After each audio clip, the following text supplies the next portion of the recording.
we have Dr. Lucy Zhu from the University of Northampton, who's presenting her piece of work on the underrepresentation of women in esports leadership positions, exploring the barriers and facilitating factors. So Lucy, please feel free to take it away. Thank you. Hello, everybody. I hope you can hear me fine. It's such a great pleasure to finally be able to present at the Esports Research Network conference. Today I am going to talk about this topic. The research is funded by the University of Northampton, and I really appreciate that you're still staying with me because I know we're nearly to the break time. And I hope you find mine is equally interesting and inspiring as all the other fantastic research today. I hope all of the genders in this stream feel comfortable with this research because trust me, this is not about one gender against the others. This is us or any interested parties in esports or sports against the problem. So, while esports is originated from video games, we all know that. So the gender balance in video games kind of reflected how it is like in the competitive or sportified scene of esports. Using the US, for example, which is one of the largest video game and esports market at the moment, we can see the trend of a better gender balance in the plays. However, yes, there's always a however, this trend does not reflect the professional scene. Sorry, this data is slightly outdated, but this is the rank in 2023 of the highest earning female esports players. You can see Scarlett almost earned double of the second place. Honestly, 455k is not too bad. But let's look at where Scarlett is compared to the other male players. And remember, the gender balance for players is actually good. Now, what about the leader groups in the industry where the gender balance is not so good in the first place? I'm not going to use the elephant in the room metaphor here. I think the pillar in the room might work better. You probably will notice an elephant even if you do not talk about it, but you probably genuinely did not notice the pillar unless it blocked your sight to the screen. And even then you might think, oh, you chose a bad seat. You'll just see somewhere else and you won't want to move the pillar, if that makes sense. Similarly, people might get used to the gender issues in the esports and subconsciously work around it without realizing, hang on, we can't just get used to these issues because it's not supposed to be something like a pillar to our industry. And now it is the pressing time to talk about these issues, to address these issues urgently. And I'm very pleased to see there has been an increasing number on gender issues in esports in the recent years. And we can see the significant increase in esports in the last 5 days, last 5 years. And there are organizations and leagues within the sport industry are diversifying into esports. So yes, this is the time to talk more about this and give the microphones to the females and let them speak out their experiences so that this can be fed back to the relevant parties in the ecosystem. And more importantly, to consolidate this in the education content, and we can train the next generations and train more leaders for the future digital generations. But we have also some very positive examples, such as Christine Potici, the head coach for Evil Geniuses Valorant team, who led the team to win Valorant Champions 2023, becoming the first female coach to win a major esports championship. And we are seeing a lot more initiatives in recent years to give the females more roles in the competition scenes and in the coaching, training, and leadership roles. But today, this research will focus specifically on those that are in leadership positions. At present, few empirical studies have explored the underrepresentation of women in esports, although there has been an increasing number of research recently. Existing research has primarily focused upon gender inequality from the perspective of esports participants and players. Such research has evidence that female participation is hindered by a combination of interpersonal and intrapersonal constraints, an environment of hostility and discrimination. While these studies provide some preliminary insights into the barriers, researchers such as Pizzo et al. In 2023, I believe, point towards the need for research that examines both constraints and facilitators. So, comparatively little knowledge exists regarding gender inclusion and leadership in esports. This represents a stark contrast to the traditional sports industry, where a plethora of research has examined the underrepresentation of women in leadership positions. The paucity of esports-specific leadership research has evidenced tenets of discrimination, hegemonic masculinity, toxic geek masculinity, and the existence of the glass monitor phenomenon. From an organizational perspective, a formal recruitment practices and homosocial reproduction process enable the preferred recruitment of men, whilst efforts to enhance the recruitment and retention of women in esports are rare. Although traditional management research has highlighted the business case for gender diversity in leadership, citing improved financial performance, widening the talent pool, supporting enhanced innovation, research has indicated weak perception regarding the legitimacy of increased female representation within esports organizational hierarchies. And providing women with opportunities to voice their lived experience is a necessary step towards understanding the creation of positive change within the industry. And also, we're citing the metaphor of glass monitor here, which is a phenomenon capturing the challenges that limit recognition and acceptance of women as executives, gamers, and professional players. This is to illustrate the underrepresentation of women in the highest levels of employment. But what we found in our research is that instead of one layer of monitor, it's more like a pay finding or wayfinding journey for women. I don't know how many of you play League, but it's like when you first start the game, you might start as a jungle. Actually, you probably don't. You will start on the lane, like a mid lane, top lane, ADC, and then you realize, oh, okay, hang on, this is not my role. I might want to try support or jungle or top, a different role. So this is more kind of reflecting what the challenges are for the women who are pursuing ambitions or leadership roles in the industry. Um, so our research aim is to explore the perceived barriers to, as well as facilitating factors for female representation in esports leadership positions.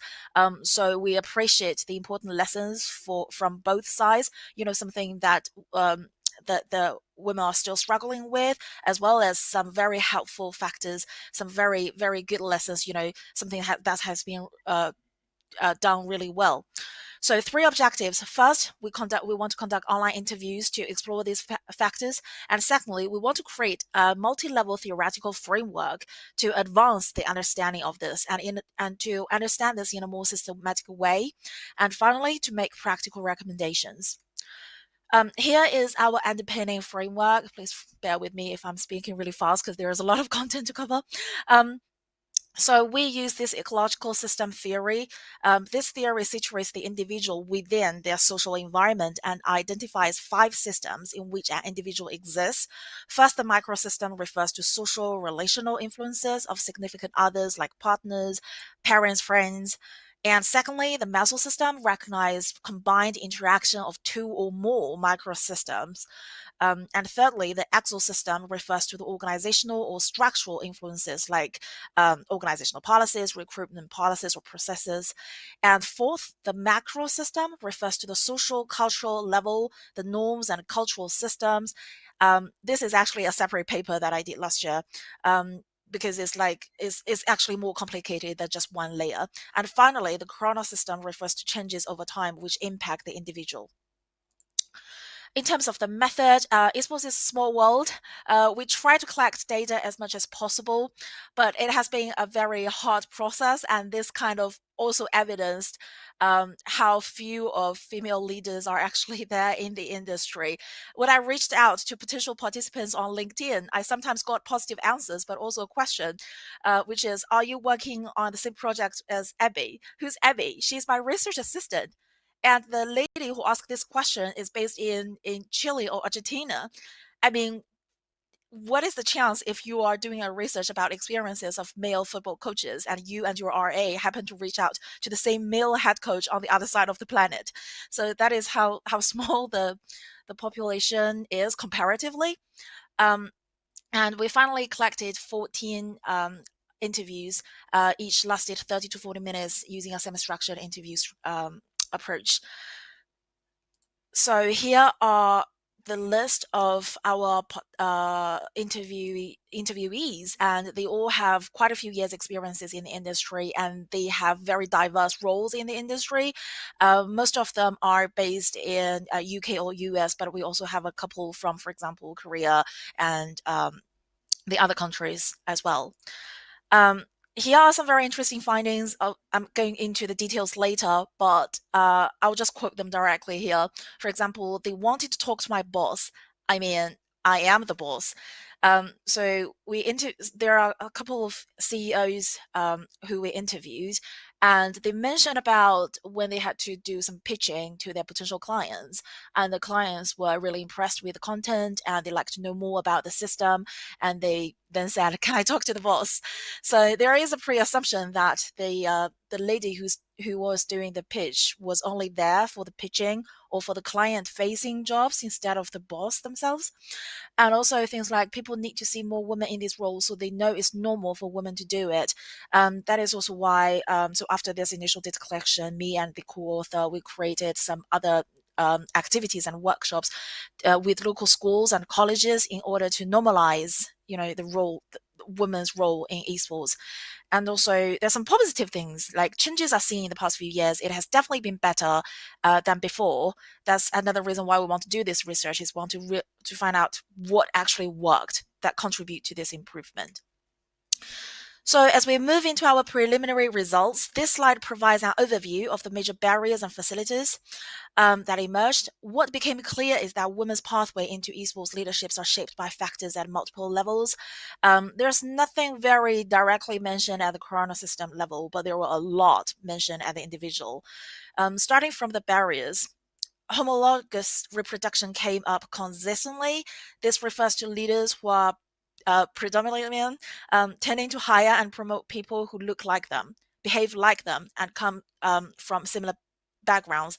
This creates a self-perpetuating system that discourages women from entering leadership pipelines. However, we're seeing some positive cases where we are seeing where the female leaders are kind of assigning more opportunities or giving more opportunities in the recruitment process for female candidates.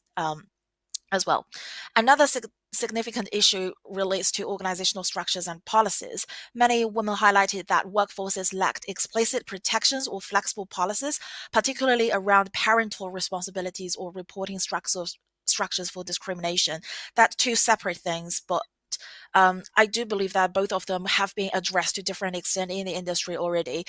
However, we know that a lot of esports organizations, like they started from grassroots, a bunch of friends who just had this brilliant idea and then started up. So they actually needed some guidance and trainings and systematic support on understanding how to provide this kind of policies in place to help with this parental or extra caregiving responsibilities of their staff. And we also heard a lot about gender stereotypes and direct discrimination, especially for women in leadership positions, which includes assumptions that women are less competent in esports or are better suited to supportive roles rather than the strategic roles. So if a woman was in a leadership role, there were some very hostile assumptions around how she made it. Finally, many participants reflected on broader toxic culture in their journey to the leadership positions, including sexism that remains prevalent across gaming and esports environments, which I believe is nothing new. But we've learned from slightly more in-depth perspectives when we zoom in at the leadership roles. On the positive side, we have identified key factors such as strong interpersonal support networks, such as women-only groups that provide emotional, professional, and peer-to-peer support in the industry, which is great to see, and also probably a result of the increased number of participants and professionals in the industry now. Many participants also emphasized their own personal characteristics such as resilience, persistence, and determination, which help them navigate this space. Together, these factors begin to form a clearer picture of women's lived experiences in these leadership roles. Actually, before I came here, I was at another networking event, and one of the participants mentioned her journey and just said there are many times she might want to give up, but what she told herself is that what if it is a man in this position? What would that look like? So yeah, that's some preliminary results, and here we expand on the specific barriers and facilities during the thematic analysis. One of the most concerning themes was sexual harassment. Many participants shared that they had been inappropriately approached or objectified in professional settings because as the leaders, there are occasions where you have to do networkings on behalf of the organizations and do a lot of client-facing conversations, etc. And this is surprisingly high percentage of them mentioned this. One participant described how she often receives unwanted messages from people who take her business card as a personal invitation rather than professional interaction. Another barrier involved policy gaps we briefly mentioned. They talked about the lack of family-friendly policies, which might not be so obviously an issue when it was still very male-dominated back then, noting that esports organizations often operate with a startup mentality, fast-paced, unstructured, and not always accommodating to staff who have caregiving responsibilities. Gender stereotypes, again, equaled with what we briefly discussed earlier. Several participants described as an assumption within orgs that women are less knowledgeable and they have to do extra work in order to prove that they are equally competent as their gender counterparts. Despite these challenges, we also identified meaningful facilitators. Women frequently spoke about their own drive, keep grinding, have the will, phrases that reflect a strong internal motivation to succeed despite systematic resistance. But this is very hard to be replicated if we do not talk more with each other within the network. And I'm not just talking about the network within the women, this one gender, but more like at the workspace. So even more importantly, interpersonal support systems played a critical role, developing on what I just discussed. So women-only groups or informal networks provided a space to share struggles, celebrate success, and simply feel understood. And there were a couple of examples where the interviewees mentioned, even though their boss were male or not women identified, they demonstrated understanding and compassion and support to the female leaders' personal development. So this is very critical in their career journey. So together, these findings reveal a complex journey in which personal determination and community support help women persist despite structural and cultural barriers. So here is the conceptual model illustrating the leadership journey for women in esports. And again, it's never a straight arrow. I try to show that it is a wayfinding process, and there are many points in this journey where women felt with the resistance and they might just leave the industry, which is a reason why there are very few comparatively women remained or reached to the leadership position, because there are just so many reasons that they might quit um, due to this, different factors from these 5 layers of sociological interactions. At the individual level, they bring personal strengths as resilience, adaptability, passion. And then we're seeing more support from the other levels too. So I'm still overall very positive with where we're going to as an industry. But equally important is this pre-industry entry stage is because there's constantly new blood, new young talents getting into the industry. So the education and the advocacy of research like this one, and of course many more similar ones, are very crucial for the college, even school, college, and university level to normalize the importance of this issue. So based on these preliminary findings, we have developed several recommendations. First, cultural change is essential. I know it is very, very difficult and takes a long time, but we've already seen some very positive shifts in the industry. So organizations need to explicitly challenge gender stereotypes and toxic behaviors by promoting inclusive values and celebrating diversity at all levels. The more we talk about, sometimes people think it's actually useless that we keep talking about these things. No, it's not useless. It's very important. The more you hear about things, the more you see this in the environment, the more likely that you will follow these values, especially in a company corporate culture, environment. And you want to see these signs on the wall, and you want to have sessions where people can stop their work for 1 hour or 30 minutes to talk about or have a reflection of, look, how we are doing so far on these issues. Shall we pass on the microphones to different individuals and let them share their experiences and feelings? And do they feel safe to share this in that cultural environment? And secondly, policy evaluation is necessary. This includes establishing clear anti-harassment procedures. So remember that some interviewees mentioned the reporting system is kind of non-existent in some situations or very hard to navigate for the victims. So we want to make sure there should be some kind of check in the organizations, not make sure, like I can only recommend, right? But that's the recommendation, okay, to create flexible work arrangement and ensure that promotion and hiring processes are transparent and equitable.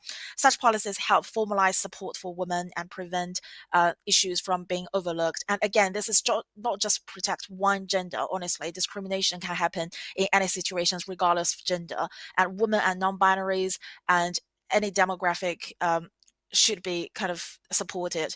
Thirdly, we recommend deliberately showcasing women's success stories and role models. Representation matters. Seeing women in positions of authority normalizes women's leadership and encourages aspiring leaders to envision themselves in similar roles. So we want to celebrate more. We want to have more occasions, whether it's in academia, whether it's in industry, or in a very casual format with charities, however it is. We just want to kind of show this more. A fourth area is advocating for allyship. Many women highlighted how supportive male colleagues helped dismantle barriers, both structurally and socially. So encourage men in leadership to act as allies can accelerate cultural transformation. And we are, again, it's never just one gender against or a few genders against one or another. It's always the diversity always means innovation, always means more perspectives, more talents, like more intelligence. So it benefits everybody. And lastly, focusing on the student pipeline is crucial.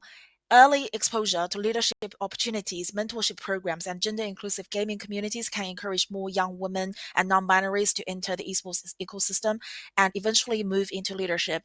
There has been a research about the young girls' participation on playground, and the findings revealed that when the playground is very one gender dominated, the young girls feel less tempted to join the party, even though it might seem safe, it seemed to be a safe place. So again, all of these recommendations link one with another. So we want to encourage more girls' participation so that it creates an environment that is inviting to more girls. So that is why I've also been trying to organize some workshops or even competitions to encourage the school girls and college girls, or all genders actually, to participate in increasing the awareness of girls can game, or girls can do esports, girls can lead. So, in conclusion, while women esports continue to face significant cultural, organizational, and interpersonal barriers, there are also clear pathways for improvement. And by addressing these structural challenges and fostering supportive environment, I'm very positive that the industry is moving towards more inclusive and representative leadership. So that's the research. And as I said, I was hoping I could have a couple of minutes at the end to talk about the following up research I did on the cultural impact, but I'm running out of time, and I really appreciate your patience. Thank you so much. I really enjoy this.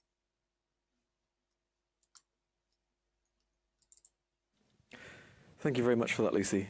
I mean, yeah, I think we all in esports have an understanding of how the different genders are treated, but seeing it written on a piece of research like that is to me quite scary. So exactly like you said, it's really, really important to get out there, and thank you very much for presenting it.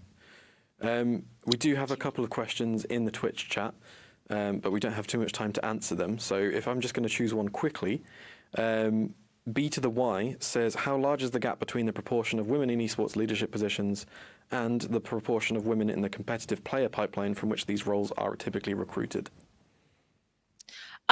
Sorry, let me just quickly read the question again. How large is the gap between the proportion of women in esports leadership positions and proportion of women in the competitive? Yeah, sure. Oh, right. Yeah. Well, I do not have a big data for the women in leadership, women in esports leadership positions. That is quite stopping me from answering this question properly, because we can easily collect the big data on the women's participation in the competitive player pipeline.